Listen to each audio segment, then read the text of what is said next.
Nous sommes fin des années 90 et l'Occident a déjà bien intégré les mangas et les animés dans sa culture. Les Chevaliers du Zodiaque, Goldorak ou encore Nicky Larson sont là depuis un petit moment et ont conquis le cœur de tous les spectateurs et lecteurs. Dragon Ball, quant à lui, a popularisé le genre pour nous les Français en étant diffusé au Club Dorothée.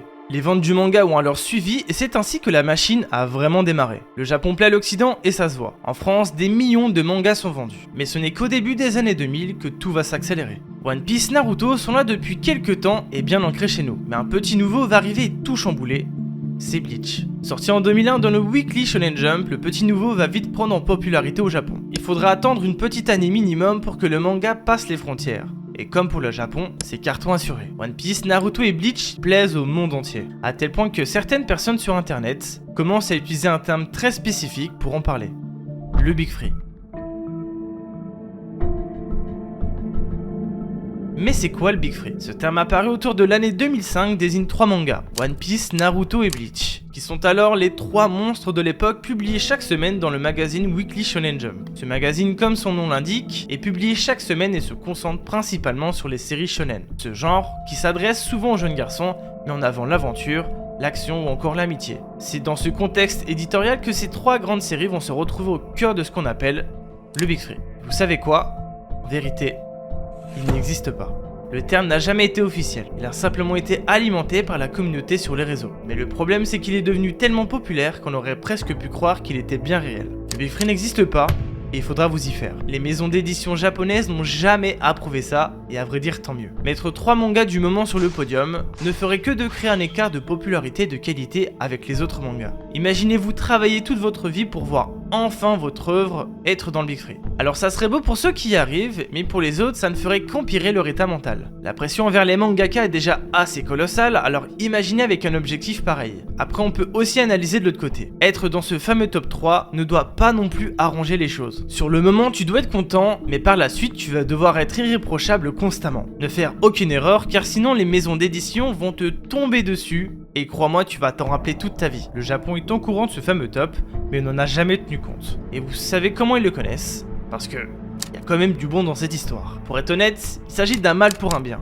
Grâce au Big Free, One Piece, Naruto et Bleach ont connu une explosion comme jamais vue auparavant, surtout en Occident. Il en a alors décousu 3 grosses communautés qui ont fait grimper la popularité de ces œuvres, rendant les mangas et les adaptations animées connus mondialement. Bon, suite à ça, il y a des choses logiques qui suivent comme les produits dérivés, les jeux, les films, etc. etc. Mais en fait, c'est vraiment le seul gros point fort de tout ce bordel. Parce que qui dit grosse communauté, dit ultra. Défendre son œuvre préférée c'est bien, mais de là à en devenir méchant voire insultant lorsqu'on n'est pas d'accord avec certains d'entre vous, bah allez vous faire Votre œuvre n'est ni meilleure que l'une ou l'autre, tout dépend de ce que vous aimez. Si vous avez été attiré un peu plus par l'une d'entre elles, c'est pas pour rien. Mais n'allez pas cracher sur les autres car déjà ça vous rend con et ça fait détester votre œuvre sans raison. On a tous une passion commune, alors ne gâchez pas tout en proclamant que c'est mieux chez vous. Et justement, on touche enfin au problème du Big Free. Il divise. En ne mettant en avant que les œuvres du Shonen Jump dans le Big Free, on passe à côté de la richesse des autres mangas de différents magazines et on limite leur visibilité jusqu'à créer de la division là où il devrait y avoir de l'unité. Et dans le pire des cas, admettons que ce top soit officialisé, ça ferait qu'il serait seulement le Big Free des shonen, car en vérité, on devrait créer des Big Free pour tous les genres. Du coup, le concept perdrait un peu de sa valeur. On ne peut pas faire des Big Free qui unissent tous les genres, ça serait bien trop dur à départager, même si on prend en compte des stats logiques comme les ventes des mangas, les ventes des magazines, etc. Bon, calmons-nous et admettons une énième fois que ça soit réel. Le Big Free serait quand même biaisé par une chose, c'est le temps.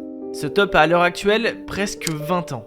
Et ça fait pas 20 ans qu'on est animé par les mêmes œuvres. Ok, certaines perdurent, d'autres sont revenus, mais entre temps, il y a eu beaucoup de nouveaux mangas qui sont arrivés sur le marché. Du coup, ça veut dire que le Big Free devrait être renouvelé souvent pour rester à jour, pour laisser les nouvelles générations prendre la relève. On pourrait faire par exemple une mise à jour toutes les décennies histoire de laisser un temps de pause conséquent. Parce que spoiler, les mangas on les fait pas en 10 minutes. Et pour finir, faisons un jeu, on va faire nos Big Free. Du coup on va commencer avec les années 90 et notre fameux top 3 n'est autre que Dragon Ball, Slam Dunk et Yu Yu Hakusho.